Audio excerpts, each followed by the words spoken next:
Bismillahirrahmanirrahim. Assalamualaikum warahmatullahi wabarakatuh. Subhanaka la ilma lana illa ma 'allamtana innaka antal alimul hakim. Wa la hawla wa la quwwata illa billahil aliyyil azim. Rabbi yassir wa la tu'assir wa tammim bil khair ya fattah wa bika nasta'in.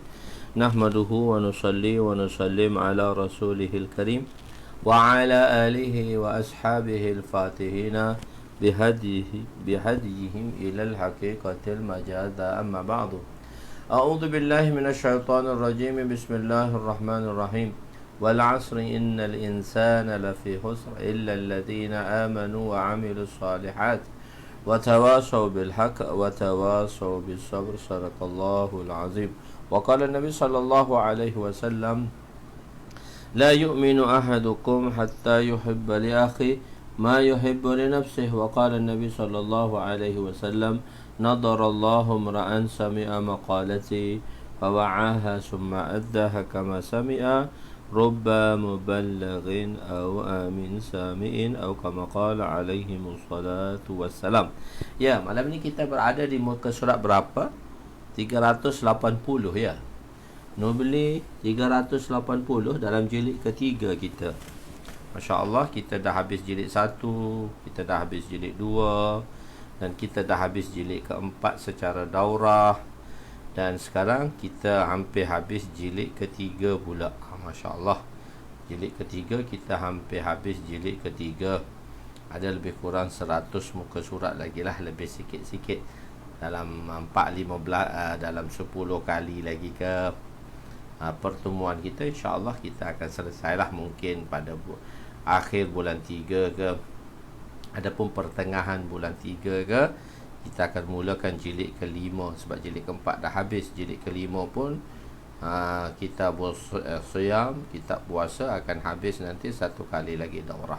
So kita berada di muka surat 380 hadis iaitu 1340-8, iaitu solat di atas kenderaan. Masih lagi dalam bab iaitu solat bab solat musafir, musafir. Bismillahirrahmanirrahim. Wa an ibni Umar radhiyallahu anhu qala kana Rasulullah sallallahu alaihi wasallam yusalli fi safar ala rahilatihi haitsu tawajjahat bihi yumi'u ima'an salatal laili illa al-fara'id wa yutiru ala rahilatih, muttafaq alaih. Sayyidina Ibnu Umar radhiyallahu anhuma meriwayatkan bahawa Rasulullah sallallahu alaihi wasallam solat ketika musafir di atas kenderaan menghadap ke arah yang dituju. Baginda membuat isyarat untuk rukuk dan sujud. Apabila baginda melakukan sedemikian,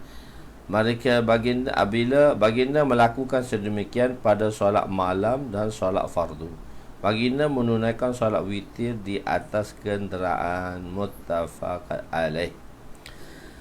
Penerangan menghadap ke arah yang dituju. Apa maksud dia dalam hadis ini mengatakan menghadap kepada yang dituju, ke arah yang dituju, di mana arah kenderaan itu menghadap, maka itulah arah yang dihadap oleh Nabi.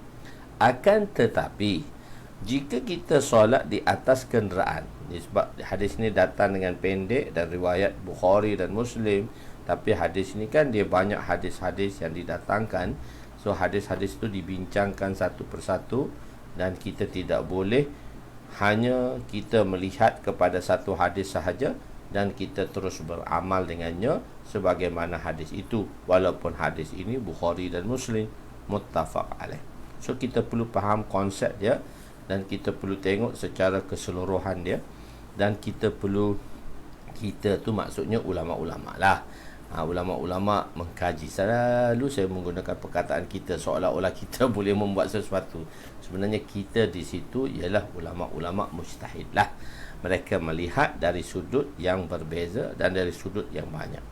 Okey, akan tetapi jika kita solat di atas kenderaan, ketika takbiratul ihram mestilah menghadap ke arah kiblat. Kemudian apabila kenderaan bergerak, kadang-kadang ia akan terpesong dari kiblat maka itu tidak mengapa. Cuma yang paling penting menghadap ke arah kiblat ketika takbiratul ihram, bila kita berada di atas kenderaan. Okey, menghadap ke kiblat ketika takbiratul ihram ketika dalam solat di atas kenderaan.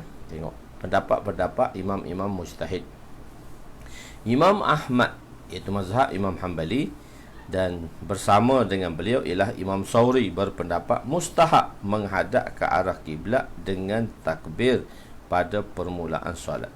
Mengikut Syafi'iyah, menjawabnya jika mudah.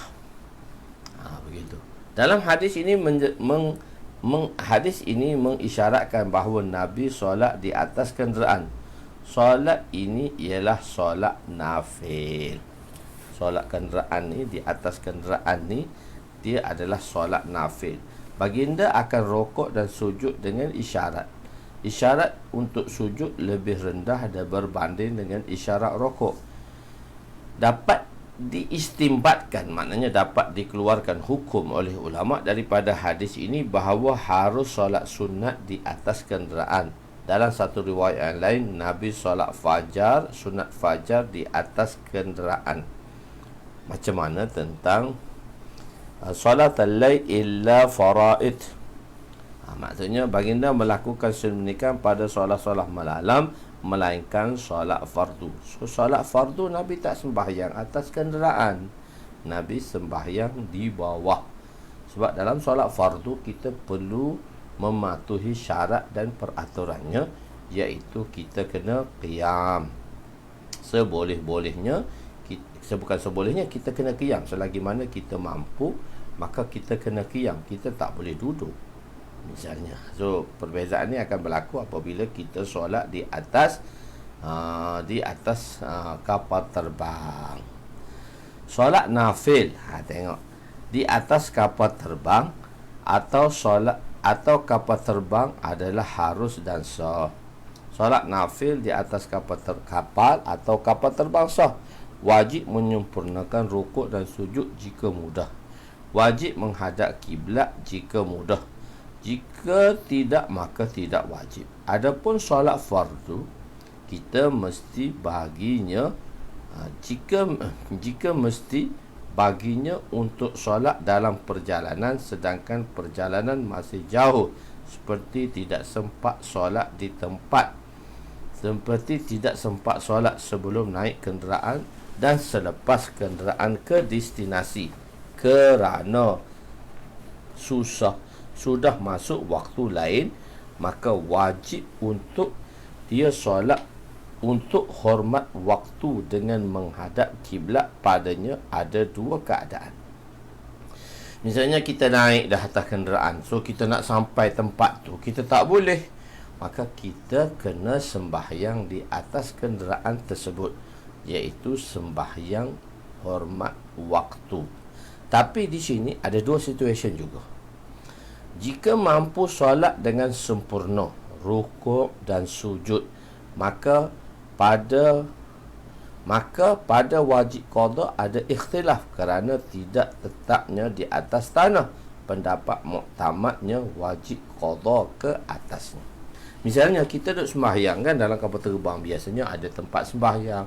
Bila biasanya kita bermusafir lah, kita sembahyang, kita boleh duduk berdiri, bukan duduk berdiri, kita berdiri, dan kita sembahyang tak duduk.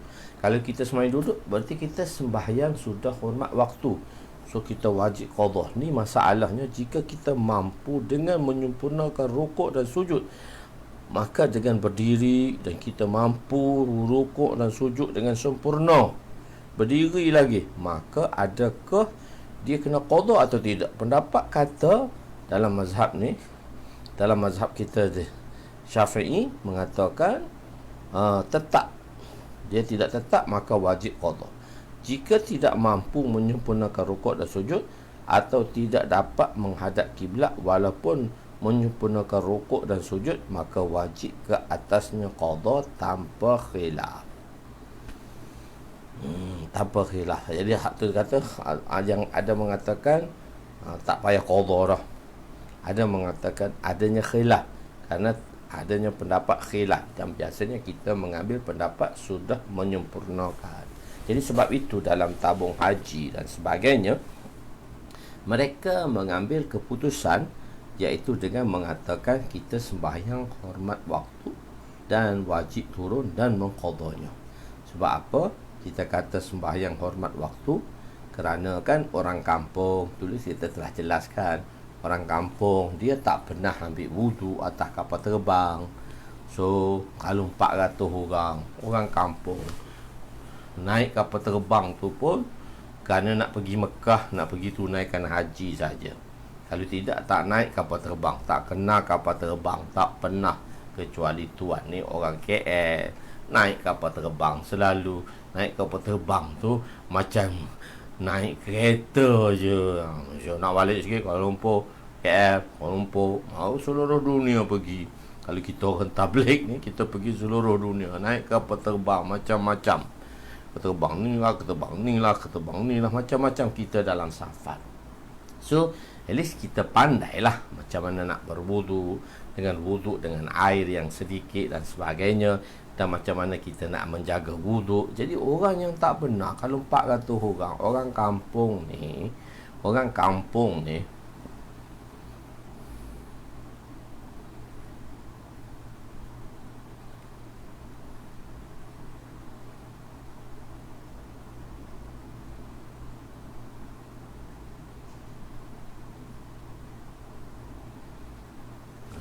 jadi kita kan orang kampung ni.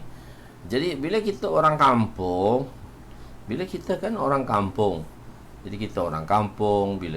kampung dan sebagainya, jadi bila kita berada dalam situasi kan orang kampung dia tak pernah datang, tak pernah naik terbang. Kalau air pun nak ambil sembahyang, kalau tak ada satu baldi, tak sah ambil air sembahyang. So 400 orang, 400 baldi. So bila 400 baldi, habislah kapal terbang tu kan. Habislah kapal terbang tersebut. Jadi sebab itu tabung haji kata okey, sembahyang hormat waktu, turun balik kena qada. Sebab kita sembahyang ni kan, dia jika tidak mampu menyempurnakan rukuk dan sujud. Rukuk dan sujud maknanya kita kena qiyam. Satu, kita kena qiyam. Syarat dia dah kena qiyam. Rukuk dan sujud tak dapat disempurnakan, maka itu tak ada khilaf, maka dia kena qada. Misalnya sembahyang atas kursi, rukuk dan sujud begitu saja, tak tahu ke mana kiblat dan sebagainya, maka itu memang dah kena qada dah, keadaan begitu. Cuma yang dalam keadaan satu tadi, dia berdiri, dia rukuk, dia sujud dengan sempurna, dia pergi kat belakang, ada surau kat belakang. Kalau kita naik Saudi, ada surau kat belakang dan sebagainya. Bagaimana sembahyang dan sempurnanya boleh. Itu ada ikhtilaf. Ada kata tak payah qada dan ada kata qada. Kalau siapa nak qada lah. Kalau siapa tak nak qada, so teruskan, onkan sembahyang dia. Tapi syaratnya dia dapat sembahyang dengan sempurna, berdiri, rukuk dan sujud dan sebagainya. Telah saya jelaskan dulu dalam bab sembahyang dulu sikit. Ada dalam perkara ni pun ada dalam bab sembahyang, dalam safar dan sebagainya. Nak pergi haji, kita duduk depan, so kita tengok jam. Sekarang kan kita mudah tengok jam, kita berada di ruang udara mana, dan sekarang ruang udara tu pukul berapa. So subuh masuk pukul berapa, kita ada jam, kita tik jam kita boleh setting. Oh sekarang kita ruang udara di atas Bombay, so kita berada di ruang udara Bombay, kita pun setting lah waktu Bombay. Zap, kita sampai waktu Bombay, oh masuknya waktu subuh. Jam saya bunyi, saya setting jam ni Al-Fajar. Al-Fajar. Bukan nak campaign, bukan nak promosi. Al-Fajar, senang nak setting tempat mana ni. Al-Fajar setting, balik pada haji tu, duduk depan ada apa tu orang kata, ada rezeki sikit, duduklah depan. Pergi halah, jarang-jarang pergi kan haji. Jadi kita pergi dengan ustazah, so carilah mahal sikit pun tak apalah, duduk depan sikit, bertambahlah sikit tiket tu, duduk selesa sikit, perjalanan jauh tak apa. Kalau ada kelebihan lah, kalau tak ada pun tak apa, nak buat macam mana.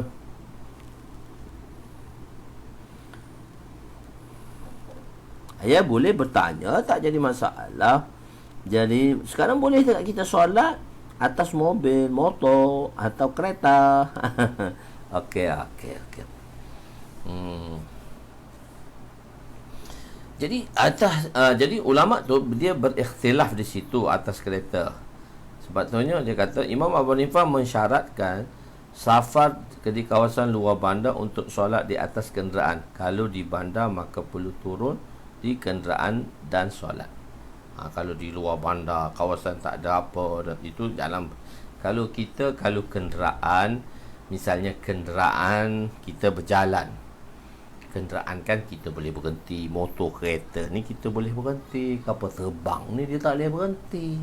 So motor, kereta ni boleh berhenti, kita kena berhenti lah. Tak boleh sembahyang atas kapal terbang, tak boleh sembahyang atas motorkar, tak boleh sembahyang atas motorkar, tak boleh sembahyang atas kereta. Sembahyang atas kereta boleh sunat aja. Kalau hak fardu kena turun, sebab kereta ni boleh berhenti. Begitu.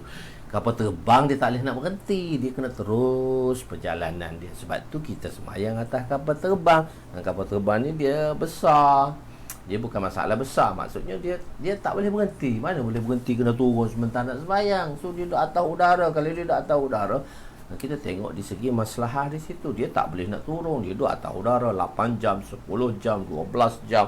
Kita pergi ke France dulu, direct 13 jam ke 14 jam direct. Malaysia terus France, terus kita pergi France 14 jam direct. Naik kapal terbang Mars besar, 14 jam. Jadi 14 jam tu nak berhenti mana? Tak boleh nak berhenti. So kita kena sembahyang atas kapal terbang. Jadi kenderaan ni, naik kereta, walaupun perjalanan kereta 10 jam, 20 jam, takkan kita tak berhenti kencing. Berhenti kencing boleh, takkan nak berhenti sembahyang? Tak boleh. Jadi sembahyang atas motor dan kereta tak boleh. Sembahyang fardu, sembahyang sunat tak apa. Sembahyang sunat mana-mana pun boleh, kan? Dia kata illa faraid, kecuali sembahyang fardu Nabi turun. Di zaman Nabi kan tak ada kapal terbang. Jadi kapal terbang tu duduk berjalan, dia tak boleh turun. So kita sembahyang. Sebab tu ada ikhtilaf atas kapal terbang tadi. Ada atas kapal terbang tadi dia ada ikhtilaf. Okey, dah sembahyang dapat rukuk, sujud, dia qiyam dengan sempurna. Begitu juga dengan kereta api. Kereta api kan, kalau kita naik kereta api, dia ada tempat-tempat berhenti, stesen-stesen dia akan berhenti. Jadi perjalanan dia, stesen-stesen dia akan berhenti. Misalnya dia berhenti pun pasal kereta api tu kan, dia, kalau kita di Pakistan, dia akan berhenti, stesen-stesen dia akan berhenti. Kita akan kira tempat stesen akan berhenti, kita turun sembahyang kat bawah tu, sembahyang al-hal. Kadang-kadang kalau stesen besar dia akan berhenti 20 minit. Perjalanan kita di Malaysia ni taklah jauh perjalanannya. Kami ke masa di India tu, saya naik daripada Delhi sampai ke Trivandrum di Kerala, tak lama, 60 jam sahaja. Berapa jam? 60 jam sahaja. 60 jam lah saya rasa. 60 jam, 3 hari 2 malam. Selepas turun kereta api tu masih hayut lagi, masih goyang lagi kereta apinya. So kita tengoklah mereka macam-macam kapal terbang. Kalau dia berhenti, biasanya kita kalau jemaah India, orang-orang India, dia sembahyang kat bawah, dia tak sembahyang atas kereta api.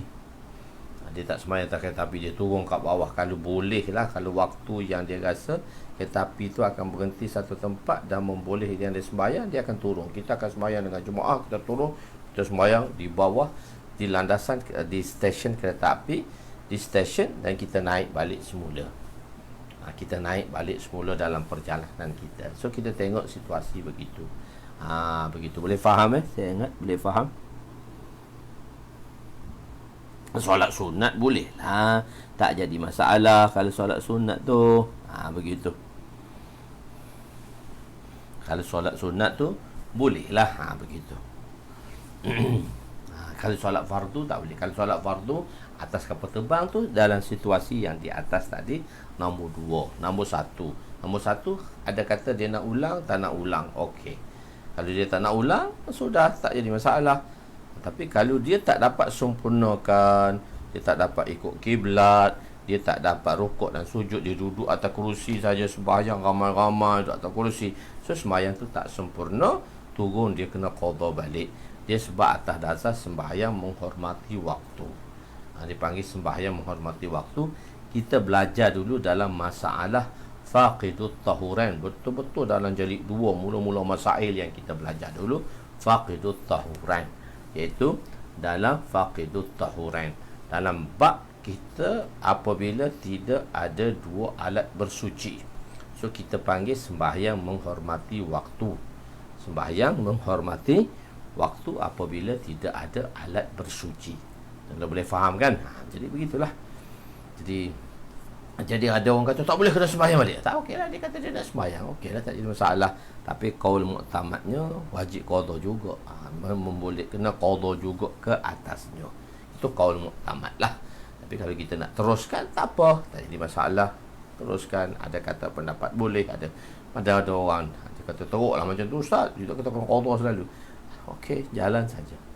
Tapi kalau kita tak sempurna, macam mana tabung haji buat kepada orang-orang kampung, nak pergi haji sekarang aja, tahun ni, tahun Covid ni, umur 50 tu pun kita dah berhenti dah kelang kabut, walaupun orang tak ramai. Atas kapal terbang Saudi besar pun becak habis dalam tandas. Becak habis dalam tandas. Kita berhenti kat Oman kita berhenti. Kat negara ibu negara daripada Madinah, kita berhenti kat ibu negara Saudi tu mana? Amman Riyadh, kita berhenti di Riyadh, ibu negara Saudi tu kita berhenti di Riyadh. So semain subuh di situlah, tapi atas kapal terbang lah, kita tak turun lah kat bawah sebab kita dia landing pun kita cuma duduk bertak sekejap 1 jam, kita nak terbang balik Malaysia. So sembahyang masa tu tak ramai pun, Saudi masa tu 400 orang lebih. Dia punya kapal terbang besar, kita 30-40 orang je. Tu basah habis, basah koyuk habis dalam tandas tu. Tak pandai nak gunakan begitu. So tengoklah suasananya. Kalau tuan-tuan rasa tak selesa, okey, sembahyang kena sembahyang hormat waktu, turun kena qada balik. Sebab itu kita dalam darurah, sebab kita dalam safar. Okey, boleh faham benda-benda tak perlu pening kepala, so tuan boleh pakai. Begitu. Okey, keharusan tamam, sempurna dan qasar ketika safar. Sebab apa? Tamam buat sempurna, maknanya kita keharusan dalam mazhab Syafi'i, kita boleh harus untuk sempurnakan, dan qasar pun boleh ketika safar. Ini pada pendapat kita lah.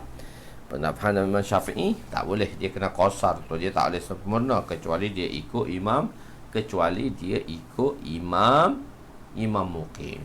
Okey. Wa an Aisyah radhiyallahu anha qalat kullu zalika qad fa'ala Rasul sallallahu alaihi wasallam qasara salata atamma, rawahu syarh sunnah. Sayyidatuna Aisyah radhiyallahu anha berkata, semuanya pernah dilakukan oleh Rasulullah sallallahu alaihi wasallam. Baginda telah mengqasarkan solat dan menyempurnakannya ketika di dalam safar. Okey. Penerangan, ketika safar ada kalanya baginda solat qasar, ada kalanya solat tamam. Hadis ini ialah sebagai dalil kepada mazhab Imam Syafi'i bahawa kita kata qasar itu qasar dan jamak lah. Ada pendapat mazhab tak boleh jamak. Okey, kita ambil qasar lah. Qasar ni semua mazhab kata boleh. Semua mazhab kata boleh semasa di dalam musafir. Cuma kata rukhsah atau azimah, kita memegang atas dasar rukhsah. Maksudnya kita dilonggarkan. Tapi kalau kita nak sempurnakan, sembahyang kita sah. Tetapi mazhab Hanafi dan mazhab Imam Malik berpendapat dia adalah azimah. Maksudnya azimah mesti sembahyang 2 rakaat, tak qasar, tak boleh sembahyang tamam bagi orang musafir. Okey. Jadi hadis ni adalah dalil bagi mazhab kita Imam Syafi'i lah. Dalil mazhab kita pada mazhab Imam Syafi'i. Tak first class, business first class lah. Ya, duduk first class sikit jarang-jarang. Tak apa, bayar mahal sikit pun kita carilah pula duitnya. Kalau ada, kalau tak ada, kita duduk belakang saja, diam-diam saja. Allahu Akbar. Ruksah qasar. Jadi melakukan qasar ada ketika safar adalah ruksah dalam mazhab kita. Dan ruksah qasar adalah ruksah yang afdal dibuat. Maksudnya afdal, tapi kita kena tengok juga ruksah yang wajib seperti ruksah yang wajib ni, ruksah ni haruslah afdal lah. Ada juga ruksah wajib. Ruksah yang wajib minum arak. Wajib minum arak pula macam mana? Kena tengok pula belakang tu baru mubtada' bawa tu khabar dia tersekat makanan atau sebagainya di kerongkong. Ketika itu hanya ada arak sahaja, tak ada air, tak ada apa, bolehlah. Jika tidak mengambilnya, dia akan mati tercekik. Ada juga rukhsah harus, sunat dan afdal tidak melakukannya seperti solat jamak. Ada kata sunat dan afdal tidak melakukannya seperti solat jamak. Dia rukhsah ni keperbagaian. Menurut pendapat Imam Abu Hanifah, seorang yang sedang safar tidak boleh solat secara tamam, bahkan wajib baginya untuk qasar. Jika dia itmam maksudnya dia sempurnakan solat itu, maka tidak sah kecuali mengikut imam yang mukim. Maka bolehlah sempurnakan 4 rakaat.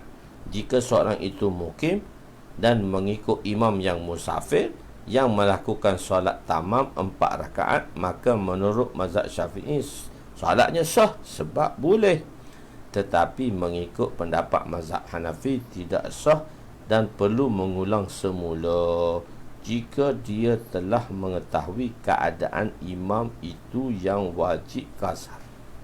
Ini sebenarnya cerita-cerita dah. Satu ketika ulama besar datang ke madrasah, maka sebagai ikraman lahu, untuk memuliakan beliau, mudir madrasah kita beritahu pada dia jadi imam untuk sembahyang dia mazhab Maliki. Mazhab Maliki.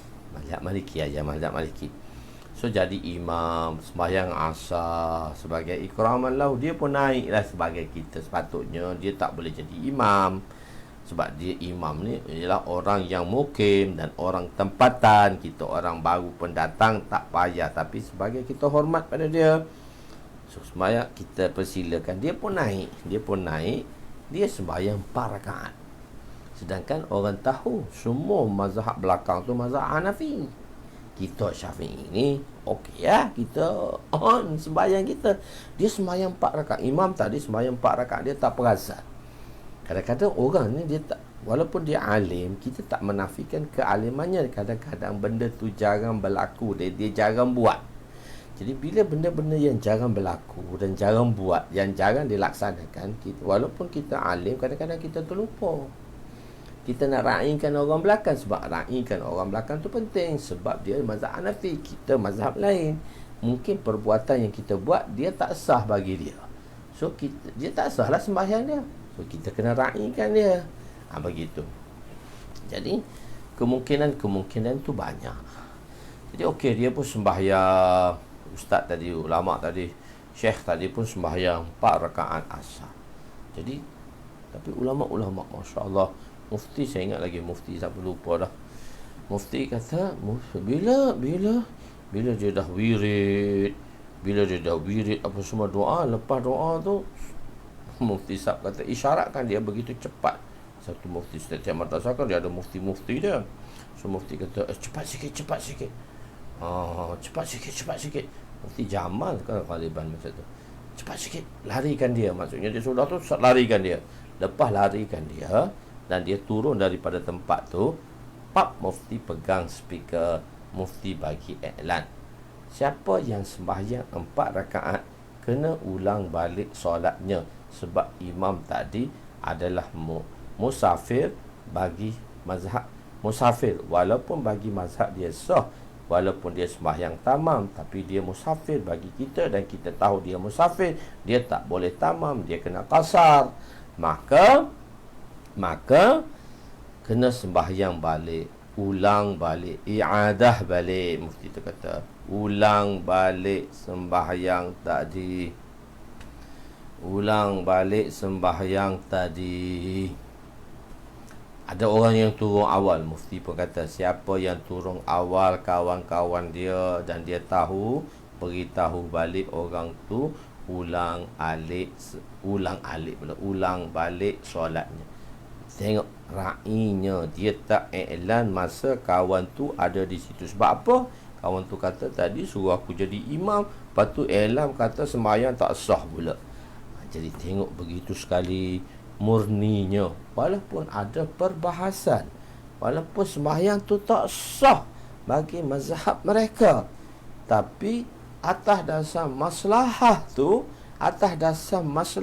tu mufti tak elan selagi mana ada orang di situ. Itu tu mungkar tu, mana boleh tu, kita elan. Bagusnya ulama, tertibnya ulama dalam menandatangani masalah itu. Bukan nak cepat nak menyalahkan orang. Kalau orang-orang awam ni, dia cepat nak salahkan orang, cepat nak bagi hukum, walaupun dia dah tahu hukum betul, dia bagi tahu tu betul, tak salah pun, tapi cepat sebab dia tak ada hikmah. Yu'ti hikmata man yasha faman yu'tal hikmata faqad utiya khairan katsira. Allah kata, Allah bagi hikmah ini, ilmu hikmah ini pada orang yang dikehendaki olehnya. Dan orang yang diberi ilmu hikmah itu, sesungguhnya dia mendapat kebaikan yang banyak. Hikmah itu maksudnya ilmu Quran dan hadis, iaitu ulama. Kalau orang awam, dia memang orang awam ni, dia tahu hukum tu, dia sedap lah tu, fatwa lalu dia fatwa lalu tak sah. Orang dulu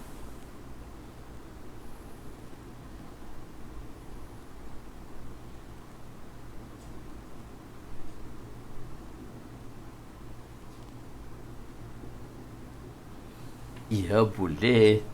Kalau kita nak jamak 4 rakaat pun, boleh. Nak jamak, kita tak nak qasar, kita nak jamak saja pun boleh. Dalam masalah tu boleh, tak jadi masalah. Dia bertanya begitu. Begitu boleh. Dia tak nak pun, dia buat 4-4 pun boleh. Tapi ada lagi dalam masail, kalau misalnya kalau satu orang kan biasa, ada satu orang tu, kita sembahyang, okey, kita biasa dalam tabligh kita buat macam ni, kita nak bersafar dah, kita nak pindah, kita nak pergi satu masjid ke masjid, kita nak bertolak lah, maka kita pun sembahyang zuhur. Kita kata lepas zuhur ni kita sembahyang dengan imam, kita sembahyang dengan imam qasar, imam tamam, lepas tu kita buat jamak pula. Ada pendapat mengatakan tak boleh, ada pendapat boleh. Pendapat yang mengatakan boleh banyak lah, tapi ada orang pegang pendapat tak boleh. Kalau nak buat qasar mesti 4-4, ataupun tak boleh buat 4, boleh buat 2. Nama tuan-tuan pening pula masail ni, dia panjang sikit. Kita ambil yang mudah, yang tuan-tuan boleh faham mudah aja. Begitu. Ada orang dia kata kalau dia jadi tamam, dia tak sembahyang dengan orang tamam zuhur. Dia buat sendiri, dia buat jamak, dia buat qasar 2 zuhur, lepas tu dia buat jamak dengan asar 4-2-2. Kalau sembahyang, dia tak sembahyang tu, dia sembahyang asing. Ada orang pendapat itu, ada mazhab begitu. Ada orang yang agak keras dan dia berpegang pada pendapat tu, dan dia pun tak salah. Kalau dia tak suruh orang pegang pun, tapi dia memegang pendapat itu. Jadi tapi dalam tabligh ni kita berlapang dada satu sama lain, mudah. Kita susah pula nak kata begini, nak kata begini. Keadaan situasi yang berlaku sedemikian. Begitu. Jadi kita kena faham lah hikmahnya ulama tadi. Qasar dan jamak pun boleh, jamak saja pun boleh, qasar saja pun boleh. Ya, boleh belaka. Sebab tu dia panggil rukhsah. Tapi kita cari lah, orang bagi rukhsah, orang bagi kelonggaran, buatlah. Tapi kita dah jelaskan baru ni kan, kita safar qarar ke safar qarar ke safar firar. Kalau safar qarar, afdalnya kita bersama dengan mukim lah. Kalau safar firar tu, so kita qasar lah dan jamak lah. Sebelum ni kita dah bincangkan dah. Okey. Jadi tak teguh, lepas tu baru beritahu. Jadi cara menegur tu, Betul, kita tahu hukum ahkam, tapi kita tak selalu mengeluarkan sesuatu dengan cepat. Sebab ada banyak perkara yang perlu kita belajar. Walaupun kita tahu hukum, tapi kadang-kadang orang awam ni dia semangat lebih. Dia dah tahu satu benda, dia straight, dia nak buat straight. Kita ni bagi ustaz-ustaz dekat kita lah, saya ni macam tuan-tuan lah juga. Tolong baca untuk tuan-tuan saja. Tapi kalau orang ustaz-ustaz, dia masih lagi masya-Allah di dalam nak memberi jawapan tu pun, walaupun dia tahu jawapan tadi, tapi perlu perlu kepada keadaan dan situasi sesuatu yang demikian tadi. Okey, boleh. Solat qasar, boleh solat qasar sehingga 18 hari. Boleh juga solat qasar. Bila boleh qasar, bolehlah jamak kot. Ni kenapa sampai 18 hari? Tapi kita berpegang pendapat pada 4 hari. Ni 18 hari hadisnya ada. Sebab tu ada pendapat kaul kata sampai 18 hari. So 18 hari ni situasi dia macam mana? Situasinya macam mana?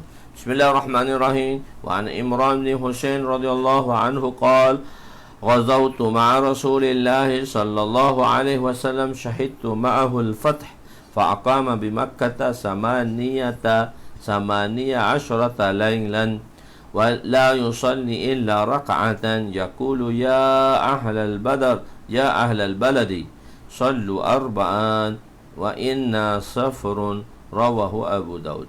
Sayyidina Imran bin Husain radhiyallahu anhu berkata, aku telah bersama Rasulullah sallallahu alaihi wasallam pada sebuah ghazwah. Dalam peperangan, ghazwah ialah peperangan yang disertakan oleh Nabi. Ghazwah dipanggil peperangan yang mana Nabi menyertainya. Sariyah ialah Nabi menghantar jemaah, Nabi tidak menyertainya. Ghazwah jamak dia, plural dia, singular dia ialah ghazwah. Jamak dia ialah ghazaya. Siriyah singular dia, jamak dia iaitu pluralnya ghazaya. Ghazaya pula, saraya. Okey.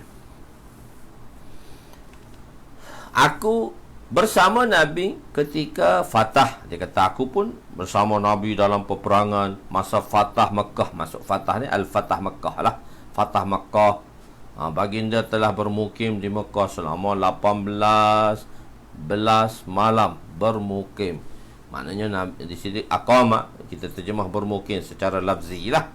Nabi bermukim tu 18 hari tu. Nabi bermukim. Maknanya Nabi qarar lah, Nabi duduk di situ 18 hari. Okey.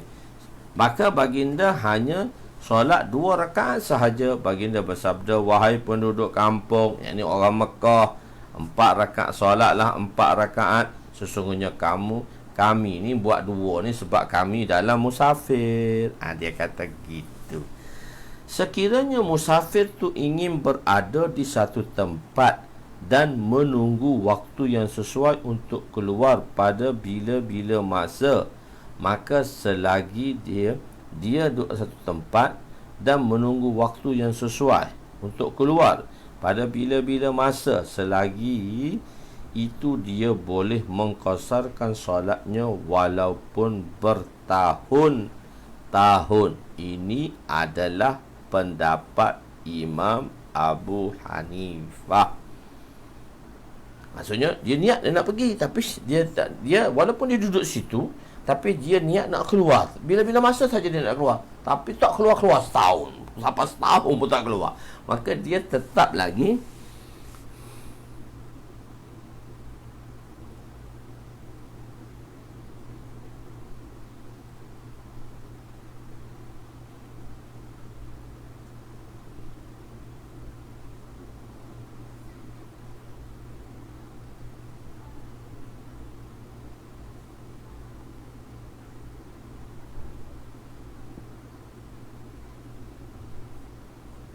ya, Imran bin Husain ni, yang sahabat tu sakit lah. Dia sakit ni selepas dia wafat ni, selepas Rasulullah wafat. Dan dia sakit, kena sakit tu selepas Rasulullah wafat dah. Dia sakit, dia hidup panjang Imran bin Husain ni. Begitu. Ya, Imran bin Husain inilah yang sakit ni. Tapi semasa tu dia dalam safar lagi, dia bersama Rasulullah, dia tak kena stroke lagi masa tu. Begitu. Sekiranya musafir, itu mazhab Imam Abu Hanifah.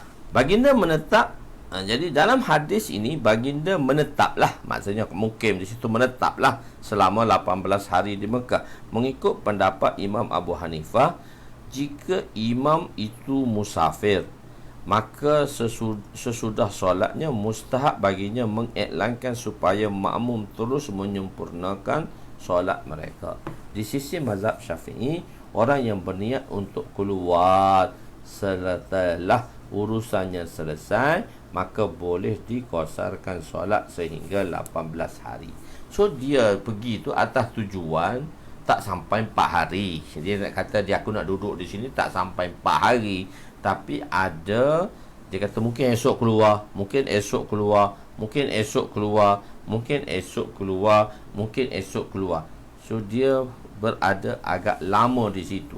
Mungkin dia esok keluar sebab kerja tak selesai, So bolehlah sampai 18 hari, dan dia boleh qasar sampai 18 hari. Tapi kebiasaannya kita pergi satu tempat tu, kita dah tahu dah kita nak selesai bila, selesai tak selesai pun kita kena balik dah, sebab kita ada tiket dah. Kecuali tiket kita open, kita pun tak tahu selesai, tapi kita pergi dengan harapan ni tak sampai 4 hari selesai Ustaz, insyaAllah saya pergi ni tak sampai 4 hari, masih dalam musafir, tapi pergi tak selesai, esok tak selesai. Tapi dia sa'i lah. Dia sa'i tu maksudnya dia buat untuk menyelesaikan kerja, tapi kerja tu tak selesai juga. So at least dia boleh sampai 18 hari. Tapi kalau muktamadnya begitulah, tak ada. Kalau dia nak duduk lebih daripada 4 hari, so kalau kurang daripada 4 hari, so dia tetap musafir. Tapi kalau dia nak duduk lebih daripada 4 hari, hari pertama dia sampai, dah jadi mukim, sebagaimana telah kita bincangkan pada hadis-hadis yang sebelum ini. Pada hadis-hadis sebelum ni kita dah bincangkan keadaan situasi macam tu. Okey, boleh faham okey, mana aja. Kalau tak faham tak apa, tanya.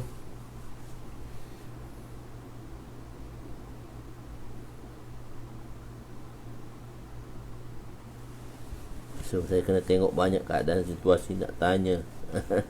Banyak benda, 2-3. Okey, bagus. Solat yang diqasar, solat yang dibolehkan qasar, solat yang dibolehkan qasar. Wa ani ibn Umar radhiyallahu anhuma qala sallaitu ma'an nabi sallallahu alaihi wasallam az-zuhra fi safari rak'atain wa ba'daha rak'atain, wa fi riwayatin qala sallaitu ma'an nabi sallallahu alaihi wasallam fi hadar wa safar wa sallaitu ma'ahu fi hadar wa zuhra arba'an ba'daha rak'atain wa sallaitu ma'ahu fi safar wa zuhra rak'atain ba'daha rak'atain wal 'asra rak'atain wa lam yusalli ba'daha syai'a wal maghriba sallaitu wa lam yusalli ba'daha syai'a wal maghribu fi hadari was safar sawa'un salasu rak'at wala yanqusu fi hadarin wala safarin wa hiya witrun nahar wa ba'daha rak'atain, rawahu Tirmizi. Sayyidina Ibnu Umar radhiyallahu anhuma berkata, aku salat zuhur 2 rakaat bersama Nabi pada suatu safar, dalam mana-mana satu safar lah, dan selepas itu juga 2 rakaat. Dalam riwayat yang lain berbunyi, aku salat bersama Nabi ketika mukim dan safar. Maknanya dalam safar saja aku solat. Ada tu sebelum tu aku mukim, Nabi pun mukim, lepas tu safar, dalam safar. Maka aku solat zuhur bersama Nabi sallallahu alaihi wasallam 4 rakaat ketika mukim, dan selepasnya 2 rakaat lah, dah masuk safar dah. Mungkin nak pergi haji tu masa tu. Dan aku solat zuhur bersamanya 2 rakaat ketika safar, dan selepasnya 2 rakaat. Solat asar 2 rakaat, dan baginda tidak solat selepasnya, tak solat sunat lah. Manakala solat maghrib sama sahaja 3 rakaat ketika mukim dan safar. Ianya tidak berkurangan sama ada pada mukim maupun safar, sebab tak boleh nak bagi 1.5. Ini adalah witir pada siang hari, dan selepasnya 2 rakaat, iaitu solat isyak. Okey, solat isyak tadi 2 rakaat. Qasar hanya pada solat 4 rakaat, iaitu zuhur, asar dan isyak. Solat subuh tetap 2 rakaat kerana tidak boleh dipendekkan lagi. Dan solat maghrib sama ada ketika safar atau mukim, bilangannya adalah sama sahaja, iaitu 3 rakaat. Dalam hadis ini, baginda solat sunat selepas solat fardu zuhur, maghrib dan isyak ketika mukim. Dalam hadis ini, baginda solat sunat selepas solat zuhur, maghrib dan isyak ketika mukim. Ini tak jadi masalah lah. Memang Nabi semain sunat. Cuma Nabi tak semain sunat. Kalau dalam mukim, Nabi tak semain sunat di masjid lah. Nabi semain sunat kat rumah lah. Tapi kalaulah Nabi berada di luar, mungkin Nabi semain sunat dah tak ada rumah, Nabi semain sunat yang tempat musalla tadi lah. Begitu. Okey. Akan tetapi ketika safar juga Nabi ada kadang-kadang Nabi solat sunat juga. Maka ini bertentangan dengan hadis yang sebelumnya yang menyatakan Nabi tidak solat sunat ketika safar. Maka jawapannya sebagaimana yang kita beri sebelum ini, safar itu ada 2 keadaan, yakni safar qarar, berhenti, yakni safar firar, bergerak. Semasa firar tiada solat sunat, dan semasa qarar, yakni Nabi berdiam di satu tempat, maka baginda akan kerjakan solat sunat. Jadi dia dah tahu dah dia qarar, so Nabi tak buat terus lah. Nabi tak buat dah sunat, Nabi tak buat dah, Nabi buat qasar saja. Nabi tak, dan Nabi sembahyang sunat. Walaupun qasar, Nabi sembahyang sunat. Sebab Nabi sebab benda tu tak pergi ke mana-mana, tak nak berjalan ke mana. Yang afdal di antara 2 jamak, yang afdal di antara 2 jamak. Tak habis lagi malam ni kita. Satu solat Jumaat pula. Satu kali lagi bab safar ni kita panjang, banyak sangat. Saya nak ulas je lah, tapi tuan-tuan dah faham dah, saya ulas lagi banyak sangat. Sebab benda ni yang lalu jadi confuse di kalangan tuan-tuan.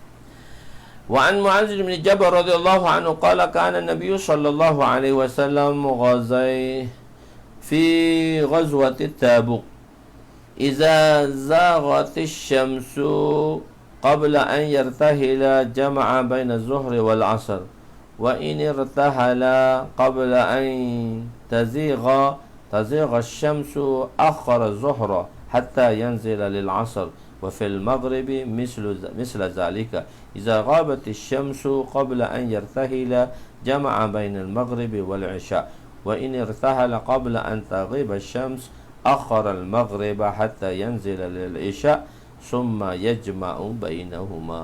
Yang afdal di antara 2 jamak. Macam mana kita nak afdal jamak takdim ke jamak takhir? So kita tengok situasi-situasi yang berlaku. Sayyidina Mu'adz bin Jabal radhiyallahu anhu berkata, kami bersama dengan Rasulullah SAW semasa peperangan Tabuk.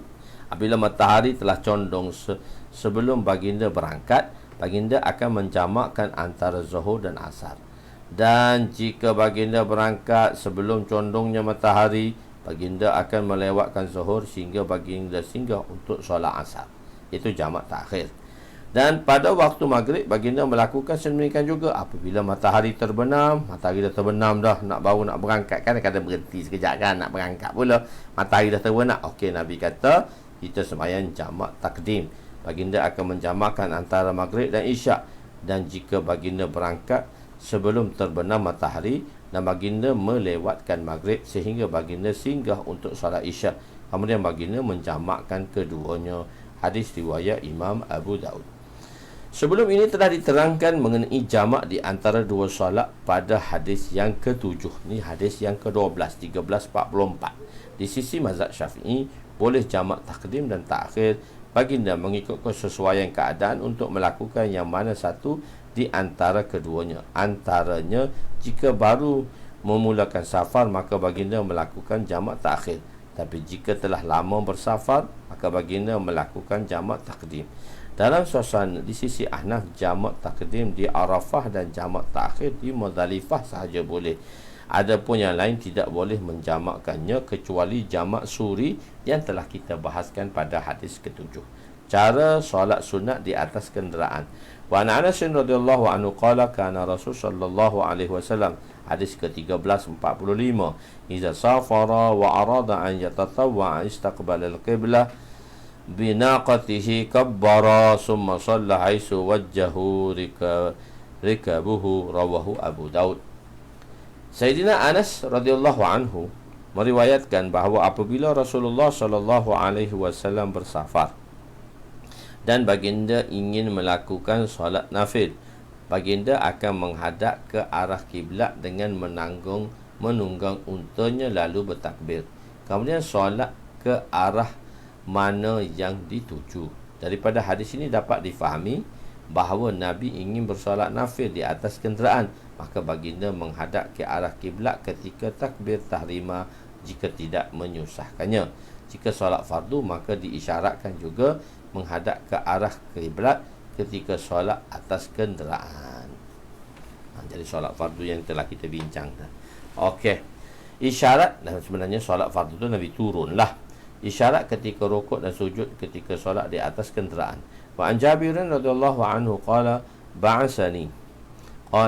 ba'asani Rasul sallallahu alaihi wasallam fi hajatin faji'tu wa huwa yusalli ala rahilati nahwa al-masyriq wa yaj'alu as-sujuda wa akhfadha min ar-ruku' wa rawahu Abu Daud. Sayyidina Jabir radhiyallahu anhu berkata, Rasulullah sallallahu alaihi wasallam telah mengutusku untuk satu keperluan, lalu aku telah kembali kepada baginda sedang waktu itu baginda sedang solat di atas kenderaan ke arah timur, dan baginda melakukan sujud lebih rendah daripada rukuk.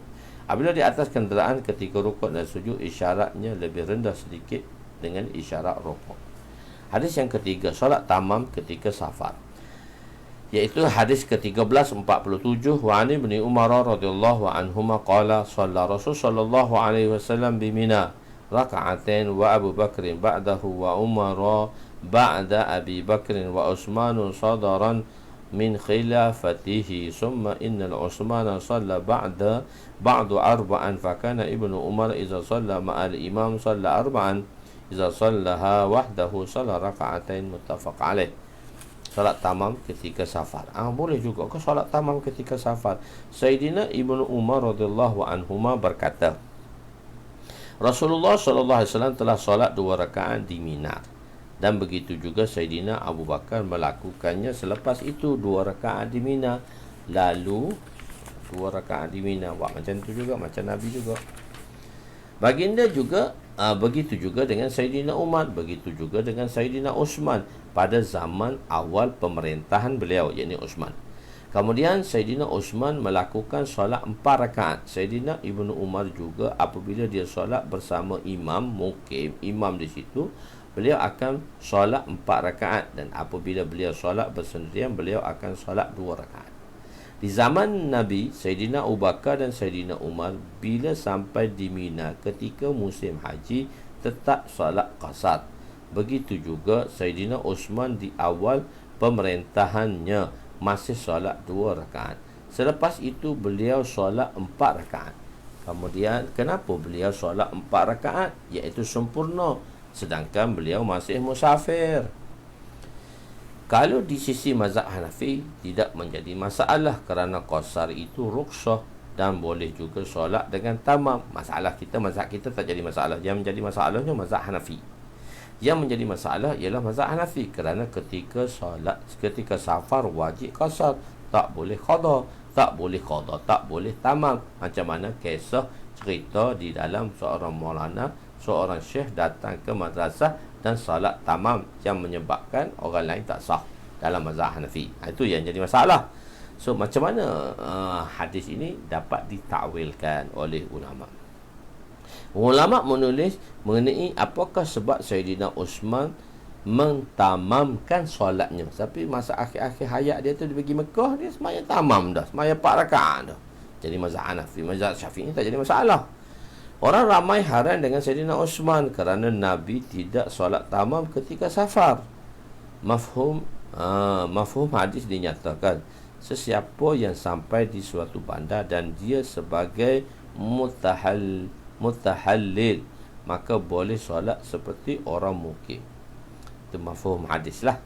Sayyidina Utsman mengatakan beliau telah kahwin dengan orang Mekah, maka dia menjadi mutahallil, yakni boleh solat seperti orang mukim. beliau telah menganggap Mekah sebagai tempat tinggal beliau. Last sekali ada Uthman radhiyallahu anhu, dia kahwin dengan orang Mekah. Dia kata, aku 4 rakaat tu sebab aku mari Mekah, aku kau orang Mekah, tok tua aku orang Mekah. Walaupun kalau mari kita dalam mazhab Syafi'i, dia bukan tempat mustautin, bukan tempat pencarian dia. Kita ni kan orang duk Kuala Lumpur dah. Walaupun kita balik Kelantan, rumah kita, mak kita, mak tok tua kita ke. So kita musafir lagi sebab kita bermustautin dan mencari keperluan kita di Kuala Lumpur, mencari keperluan hidup kita di Kuala Lumpur. Berarti kita dah ada rumah, kita dah mustautin. So kita balik kampung, kita musafir walaupun kita balik rumah mak kita.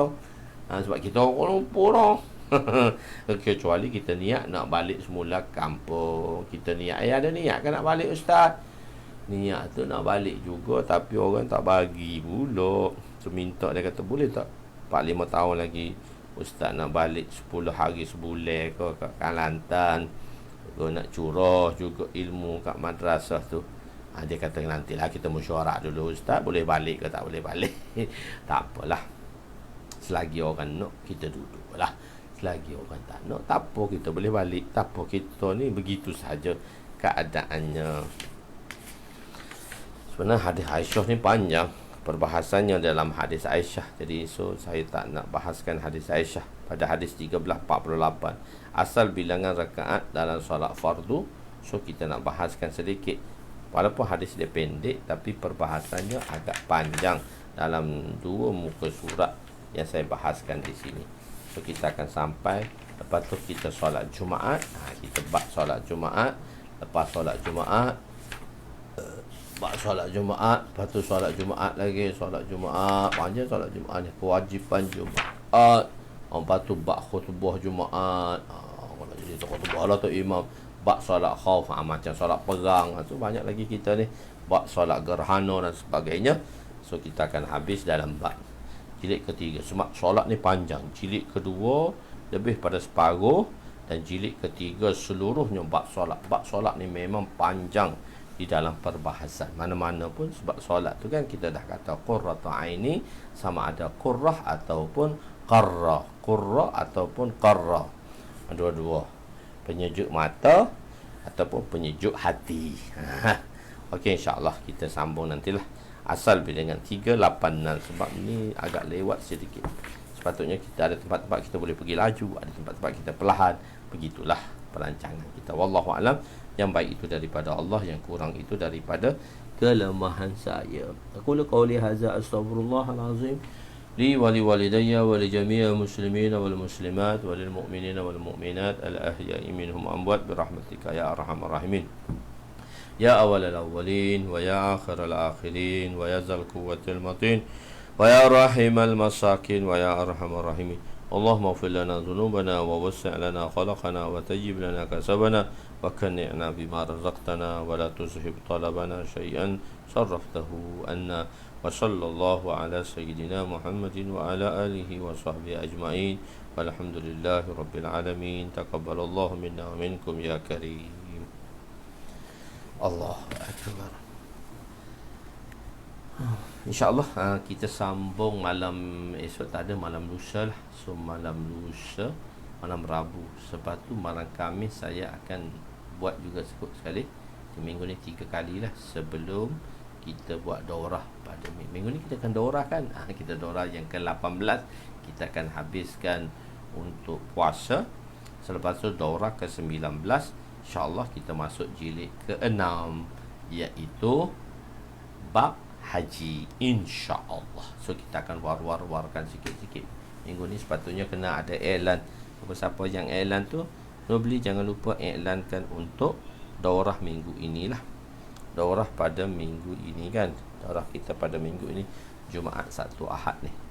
Ini hari Isnin dah, so boleh dah war-warkan lah. So pada kita tengok, dan kita akan war-warkan juga iklankan daurah 18 dan daurah 19. So daurah 19 ni kita boleh iklankan awal lagi sikit. Untuk Nubli kita iklankan awal sedikit sebab kita nak masuk kitab baru, iaitu kitab haji. Daurah ke-16 tu. Okey. Kita berjumpa di sanalah. Moga Allah SWT bagi kesihatan pada tuan-tuan, pada perempuan, sahabat-sahabat semua, dan Allah bagi kesihatan pada saya semua, insya-Allah kita boleh meneruskan pengajian kita, dan insya-Allah cita-cita kita, azam kita, niat kita untuk kita khatamkan Mishkat ini, insya-Allah dengan izin Allah. Allah